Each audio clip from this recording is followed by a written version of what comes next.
Saudara yang dikasihi Tuhan, firman Tuhan ditulis oleh Rasul Paulus ini dikirim kepada Titus, anak rohaninya, yang dipercayakan pelayanan yang cukup keras dalam tanda petik atau menghadapi tantangan yang cukup keras pada masa itu. Dia melayani, dipercayakan di satu tempat namanya Kreta.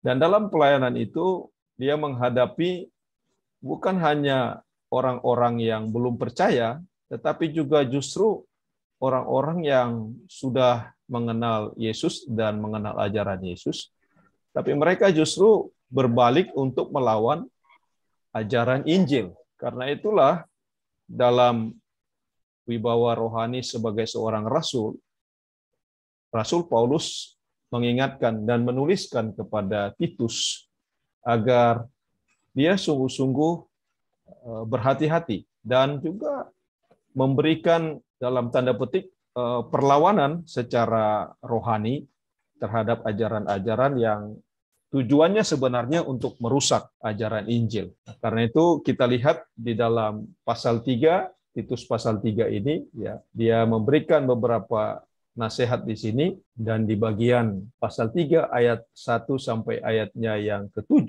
dia sampaikan pesan supaya Titus dan juga orang-orang yang dia ajar tentang Injil Kristus tidak berbalik melawan Injil Kristus, tapi sebaliknya justru mengenal kebenaran di dalam kasih karunia Allah yang sudah diajarkan oleh Rasul Paulus pada waktu itu dan sekarang dilanjutkan, diteruskan oleh Titus.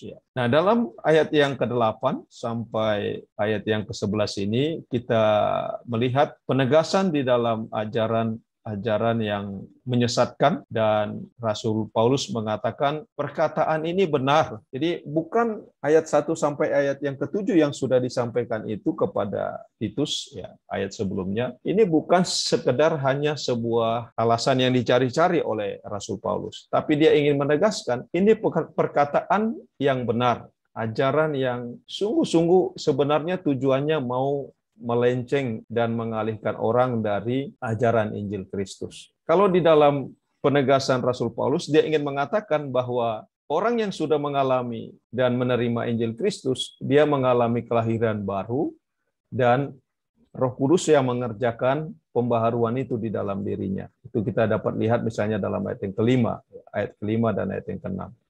Jadi dia tegaskan, kalau kita keluar dari ajaran yang disampaikan oleh Kristus dan ajaran yang ditegaskan dalam beberapa ayat sebelumnya ini, maka itu menunjukkan sebuah tanda atau indikasi bahwa itu adalah bukan ajaran dari Kristus. Karena itulah dia katakan, perkataan ini benar dan aku mau supaya engkau dengan yakin menguatkannya, agar mereka yang sudah percaya kepada Allah sungguh-sungguh berusaha melakukan pekerjaan baik. Betapa pentingnya orang yang sudah percaya kepada Allah, menerima kelahiran baru, dan Roh Kudus bekerja dalam dirinya, sungguh-sungguh berusaha melakukan pekerjaan yang baik, pekerjaan yang benar. Dan itulah tujuan keselamatan yang dilakukan oleh Kristus bagi kita. Nah, tetapi saudara, ternyata kita lihat kesaksian di dalam Alkitab, bicara soal bidat atau heresi, ini bukan sebuah situasi yang mudah. Karena kalau kita membaca di dalam Perjanjian Lama, sudah ada pengajar-pengajar palsu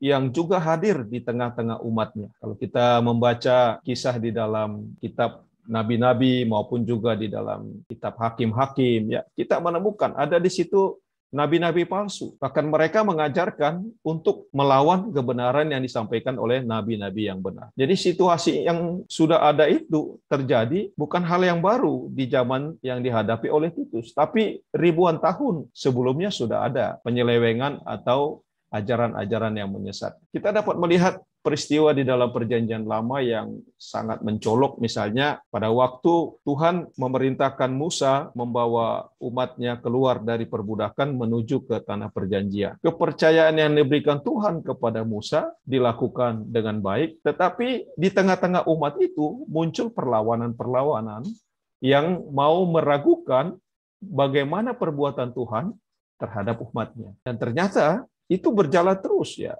dari zaman ke zaman, ya, masuk ke hakim-hakim, ke zaman nabi-nabi, ya masih ada ya kepalsuan-kepalsuan di dalam ajaran-ajaran yang tidak benar itu.